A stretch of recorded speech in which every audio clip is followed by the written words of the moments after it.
Aujourd'hui, je te propose de regarder l'interview de Ludivine de Papier Léger. Ludivine est experte en création de newsletters. Qui plus est, Ludivine est quelqu'un de timide et d'introverti et elle va nous expliquer justement comment la newsletter, l'écriture de newsletter lui permet de passer par-dessus cette timidité et d'affirmer sa personnalité. Bonjour, si tu ne me connais pas, si tu arrives totalement par hasard sur cette vidéo, je me présente, je m'appelle Cédric Cornelou et je suis webmarketeur pour les entrepreneurs timides, introvertis ou en manque de confiance. Je vais lancer le jingle juste avant. Je t'invite à liker cette vidéo, lâche-moi un pouce bleu, voilà, pour soutenir l'algorithme de YouTube et donc la visibilité de cette vidéo. À la commenter si tu as des questions, un retour d'expérience, si peut-être toi aussi tu as fait appel au service de Ludivine ou bien d'une de ses consoeurs ou un de ses confrères, voilà, un expert en newsletter. Eh bien, comment ça s'est passé? Eh bien, dis-nous tout dans la fenêtre de commentaires. Si tu as des questions aussi concernant Ludivine, si tu ne la connais pas et puis que tu as des questions particulières par rapport à l'interview qui va être donnée, bah, lâche-toi bien évidemment. Partage aussi cette vidéo pour la faire connaître sur ton propre réseau et si ce n'est pas encore fait, bah, je t'invite à t'abonner à cette chaîne et au moment de t'abonner, active la cloche de notification pour être au courant des prochaines vidéos qui paraissent. J'ai terminé mon petit speech habituel. Maintenant, je vais lancer le jingle. Juste après, on se retrouve pour la diffusion de cette interview dont l'enregistrement a eu lieu il y a quelques jours. Et donc, je te souhaite un bon visionnage. C'est parti.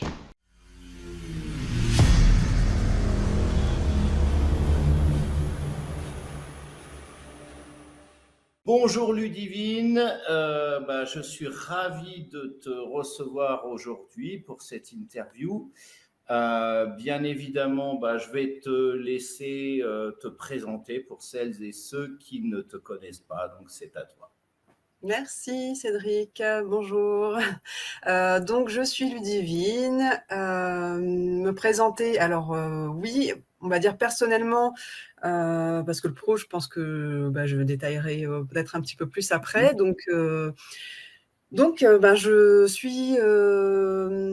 Je vis en Bretagne, au cœur de la Bretagne, donc dans une région, voilà, c'est ma région d'adoption en fait, et je suis amoureuse de cette région qui est pleine de ressources et dans laquelle on peut se promener, se détendre et voilà, pour moi, c'est quelque chose, c'est un cadre important dans ma vie de pouvoir être au calme, me promener, etc. Donc voilà, c'est quelque chose qui fait partie de ma vie et j'aime bien en parler. Et sinon, je suis maman d'une petite fille et voilà, puis je suis à mon compte depuis 2020. Donc justement, tu nous dis que tu es à ton compte. Alors, quel est ton cœur de métier? Alors, mon cœur de métier, c'est la communication et plus particulièrement la newsletter.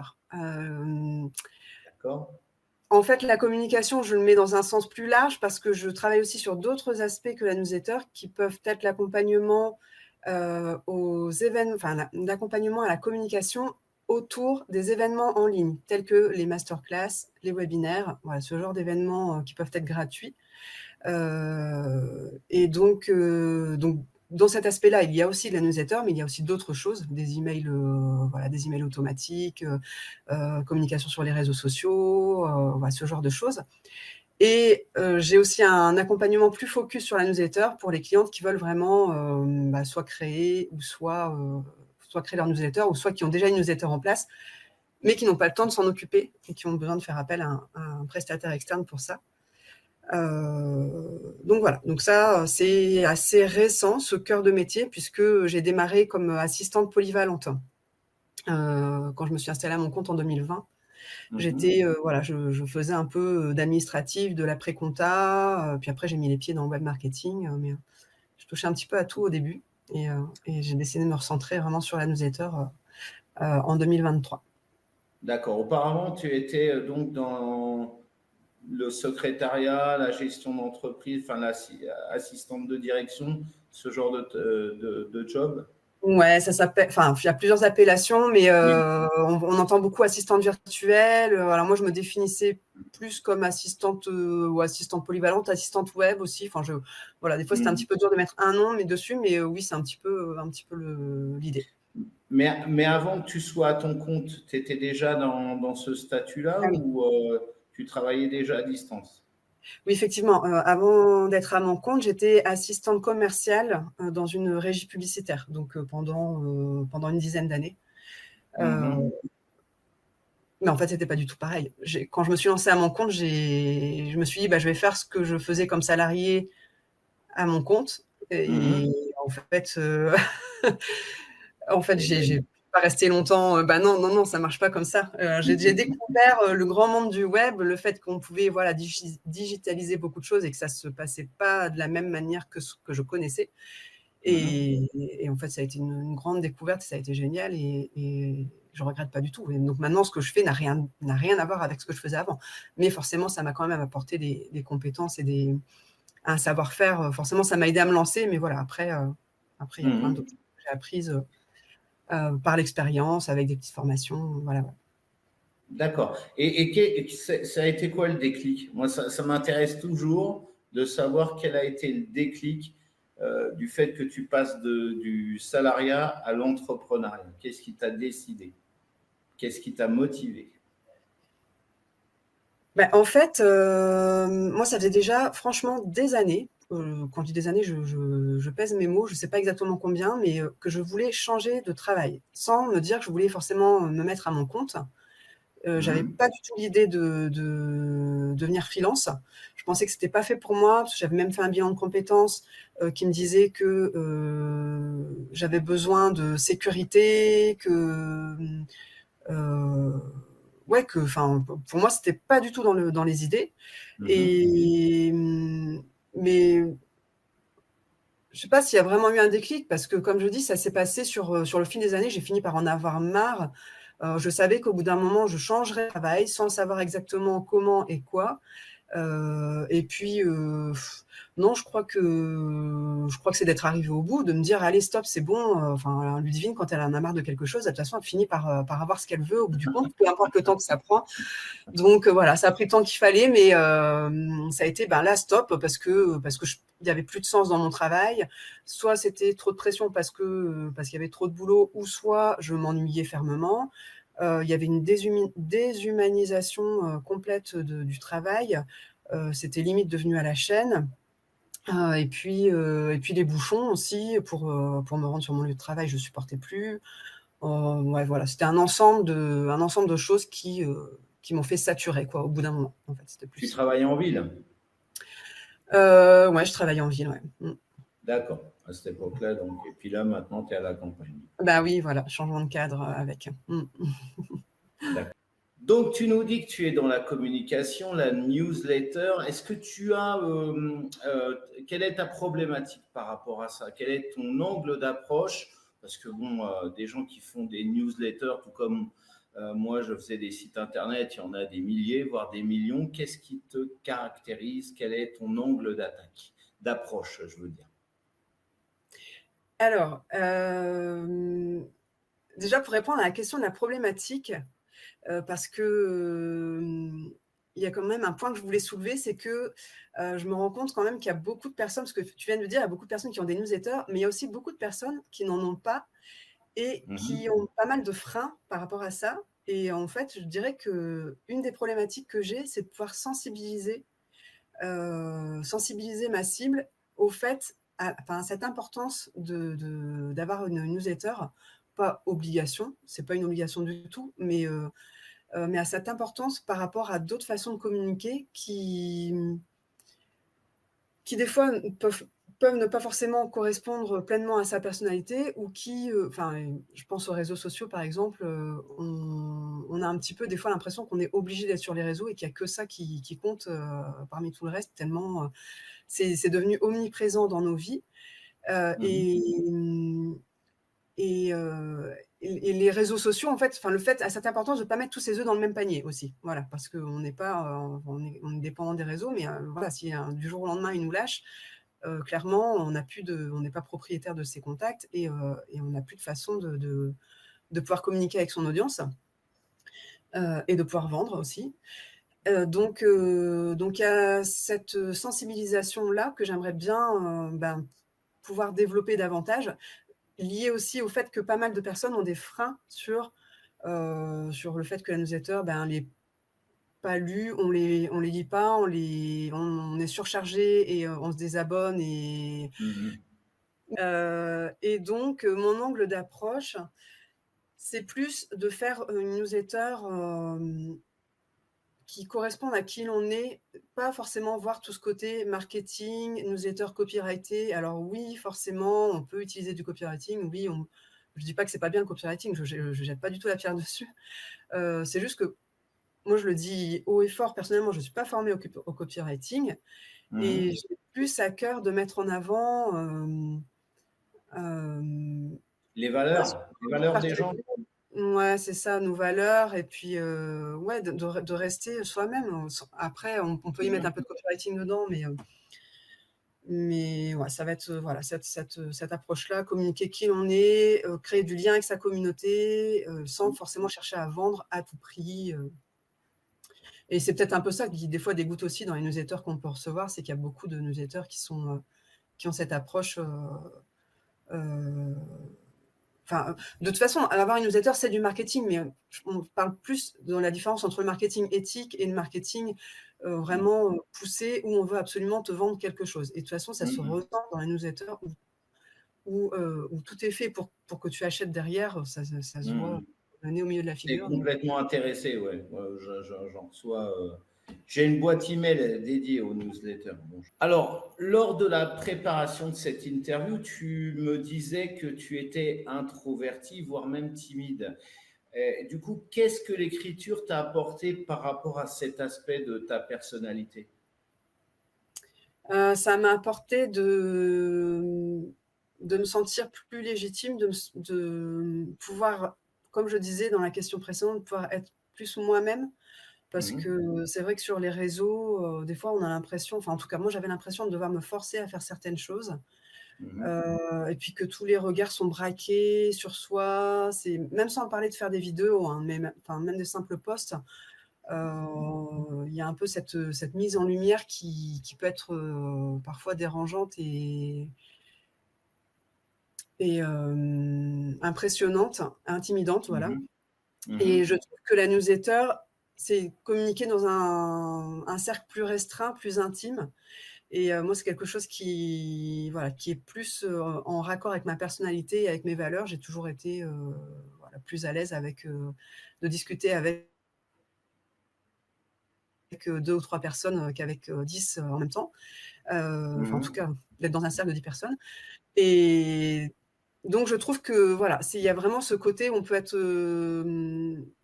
ça libère, ça permet d'être soi-même et puis encore une fois, sans tabou, en restant simple, quoi.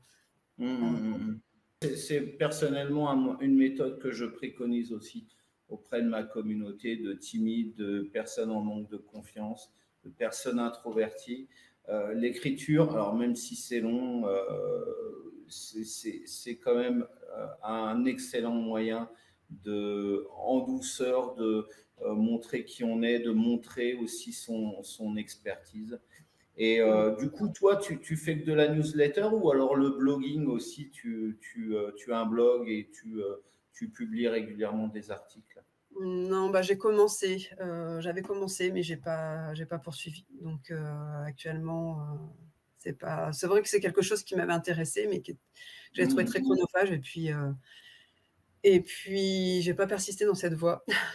D'accord, parce que c'est un excellent moyen aussi de se livrer, de se mettre en avant en douceur, encore une fois, quand on est introverti ou timide. Ouais, après, c'est vrai que j'aimais bien ce côté justement pouvoir effectivement donner mes conseils par les articles, mais alors je sais pas, c'est peut-être un peu à côté ce que je vais dire, enfin en tout cas c'est mon ressenti.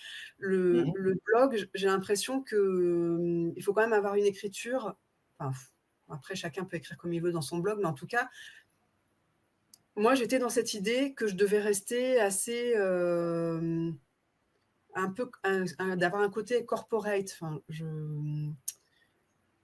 je trouve qu'avec la newsletter, je m'exprime plus comme je suis réellement que dans un blog où, aussi, il faut mettre des mots-clés, il faut faire attention au SEO et puis avoir, peut-être une écriture qui comme on sait que ça va être sur un site, ça va être aussi accessible au plus grand nombre d'être dans une écriture plus sérieuse. Je sais pas, Alors j'avais ce ça, côté-là alors ça, qui est complètement ça, faux, hein. ça c'est. Alors là, bon, on dévie enfin, au niveau de l'interview, mais les interviews que je réalise, c'est avant tout des échanges, des discussions. Et ça, je suis pas d'accord avec toi dans le sens où, enfin, c'est chacun voit midi à sa porte. C'est ta façon de voir les choses. Moi, j'en ai fait pendant longtemps du blogging. Je me prépare d'ailleurs à y revenir dessus. Et très sincèrement, je me mets pas de barrière comme ça. Si tu commences à penser SEO, ce genre de choses, ça veut dire est-ce que tu veux être lu ou pas. Et il faut savoir, enfin moi je fais abstraction de cela. Je fais, alors pas totalement aussi, hein, bien sûr, si je publie, c'est pour être regardé, comme si quand je fais des vidéos, c'est pour être vu par un plus grand un nombre maximum de personnes.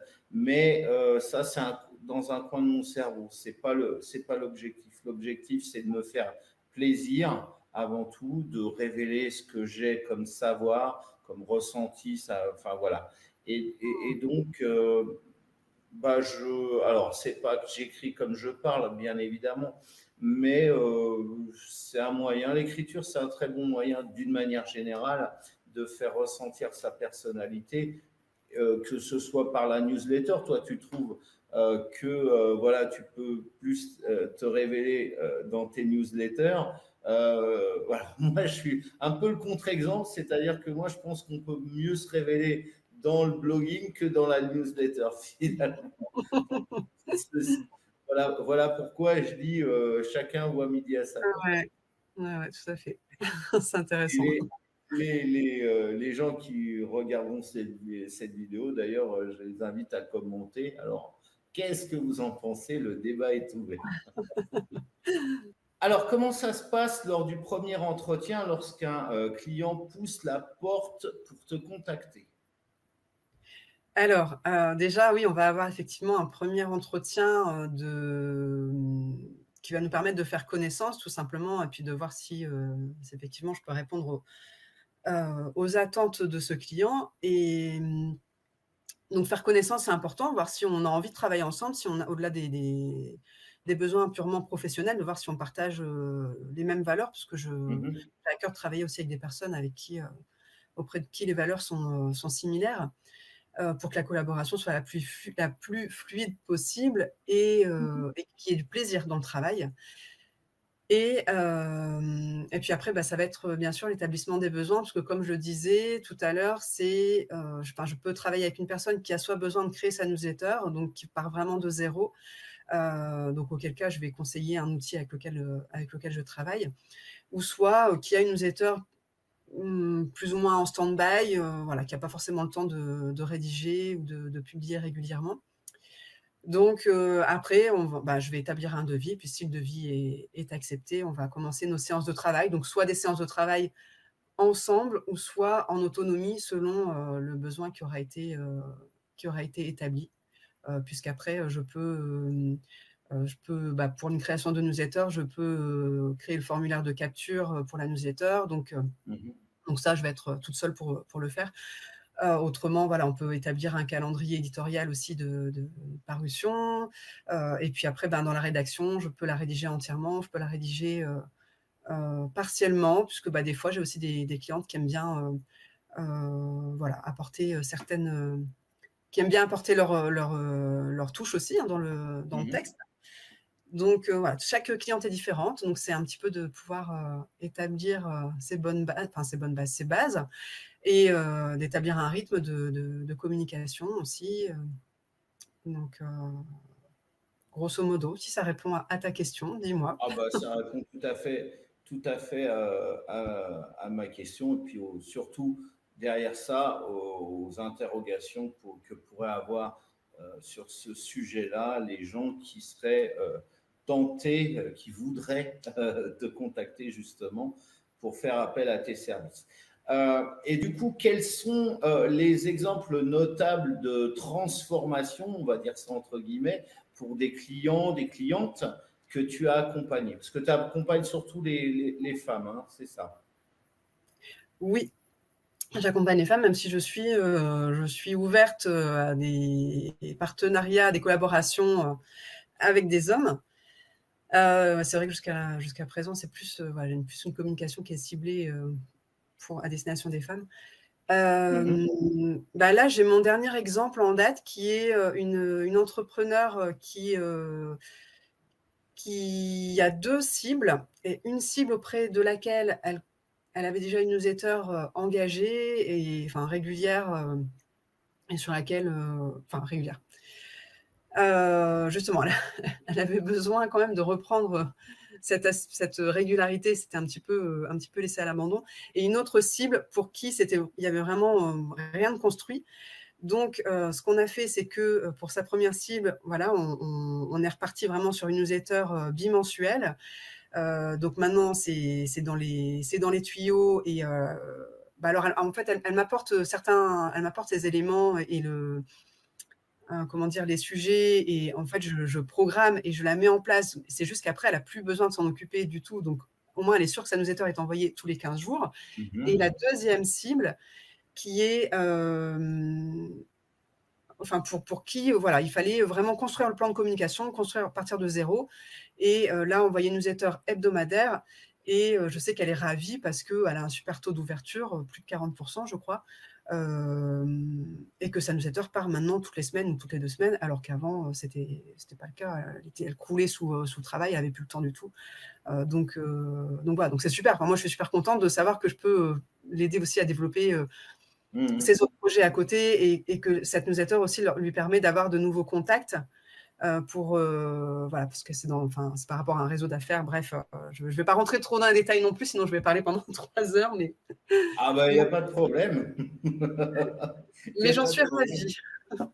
C'est vrai que c'est la reconnaissance aussi de mon travail, de voir qu'après, il y a voilà, enfin, il y a des résultats derrière. Au-delà des résultats chiffrés, c'est aussi de pouvoir dégager la personne de son temps et d'avoir quelque chose de régulier, alors que la personne ne pouvait plus s'en occuper du tout. Donc.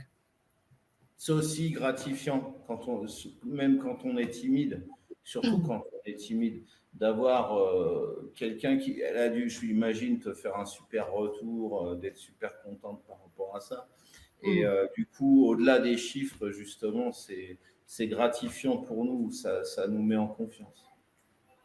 Tout à fait, oui, parce que c'est vrai que quand on est timide, comme tu dis, alors bon, peut-être que maintenant je me définirais plus comme introvertie que comme timide, mais c'est vrai qu'on a besoin de cette reconnaissance, enfin, quiconque de toute façon, quiconque travaille, je pense, à un moment donné besoin de reconnaissance. Donc, Peux-tu nous donner quelques conseils pour écrire un texte impactant et quels sont surtout les pièges à éviter?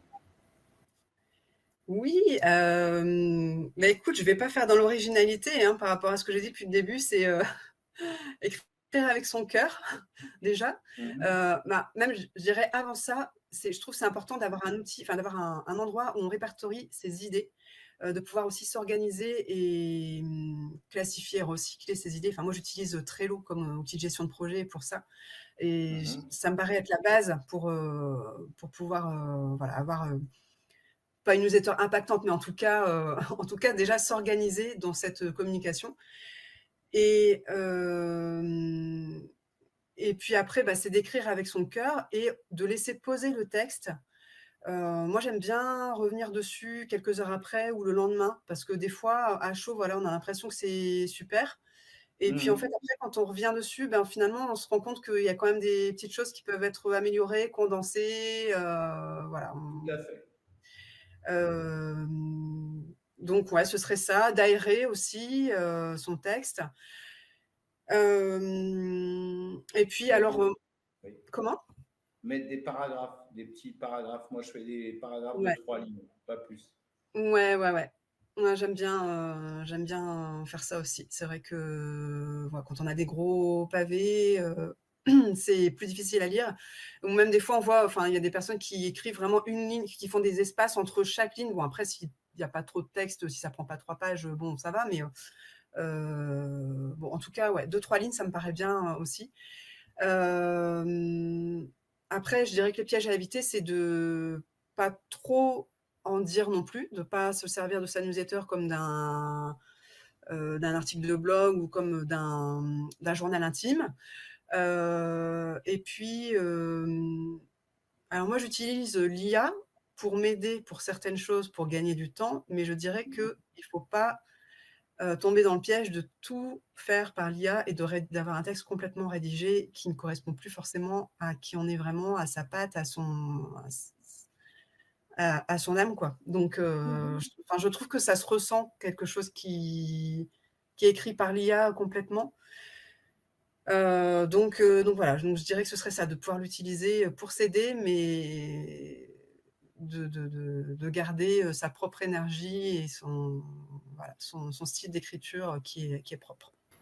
Alors maintenant, bah, que tu nous as parlé de tout ça, sur quels médias peut-on te retrouver? Alors, je suis présente sur Facebook, Instagram et LinkedIn, mais en fait, je n'y suis plus présente. J'ai un compte sur les 3 réseaux. Non, mais là, on peut me retrouver. Mon activité, c'est papier léger. Donc, papier léger sur Facebook, sur Instagram. Ludivine Sternassi, donc s'il y a besoin peut-être de l'épeler ou de l'écrire, mais en tout cas, mon nom et mon prénom sur LinkedIn. Mais c'est vrai que là, j'ai pas grand-chose de récent parce que j'ai fait une pause sur les réseaux. Mhm. Voilà, j'ai un site internet aussi, papier léger, www.papierléger.fr. Donc, de toute façon, on mettra le lien pour te contacter sur Facebook. Voilà, donc les gens te verront ça dans la description, hein. Vous connaissez la maison YouTube. Donc, je mets le premier lien qui sera dans la description. Ce sera pour contacter Ludivine. Si jamais vous avez des problèmes pour la contacter, vous avez je sais pas, n'importe quel type de problème, vous me laissez un petit message dans les commentaires et puis je me ferai le relais sans aucun problème. Voilà. Merci. Donc, bah, on est arrivé à la fin de cette interview. Bah, je te laisse le petit mot pour conclure. Je te remercie en tout cas pour tout ce partage que tu nous auras fait durant tout cet enregistrement. Merci encore à toi.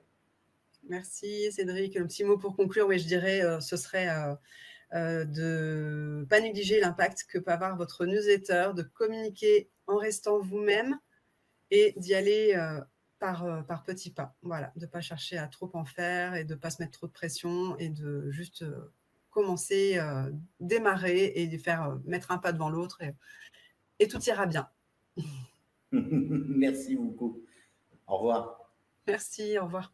Voilà, alors cette vidéo est maintenant terminée. C'est le moment de la liker pour soutenir la visibilité de cette vidéo sur YouTube. À la commenter si tu as des questions, un petit coucou à faire, un retour d'expérience par rapport à Ludivine ou l'une de ses consoeurs ou de ses confrères, donc experts en création de newsletters.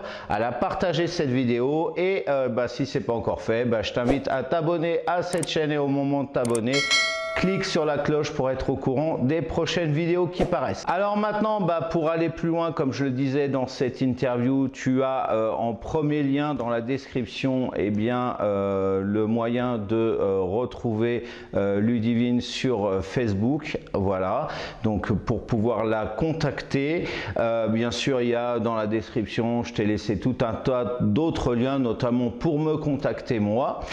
Voilà, et pour rejoindre le groupe des entrepreneurs timides, introvertis ou en manque de confiance sur Facebook, bien évidemment. En attendant de se revoir, malgré tout, je te souhaite de passer une excellente journée ou fin de journée et je te fais des bisous. Moi à mon bisounours, je lui fais des bisous. Des gentils, des doudous, des géants, des tout fous. Alors, tu me disais que tu faisais des accompagnements pour les personnes hypersensibles. Est-ce que tu peux nous dire comment se définit un hypersensible et plus particulièrement comment les hypersensibles appréhendent-ils leur environnement professionnel? Donc pour moi, en fait, l'hypersensibilité, c'est une sensibilité accrue par rapport à tous nos sens, tu vois. Donc après, et ça peut s'appliquer à tous nos sens. Donc ça peut être tout ce qu'on entend par rapport au toucher. Tu vois, il y en a qui vont réagir beaucoup à des matières qu'ils supportent pas, etc. Ça peut être de la sensibilité par rapport aux mots, tu vois, des choses comme ça, et par rapport aussi aux émotions. Il y a plusieurs formes d'hypersensibilité. Moi, de façon plus spécifique, je m'adresse plus en fait aux personnes qui ont une sensibilité accrue au niveau de leurs émotions, de leur perception des émotions des autres.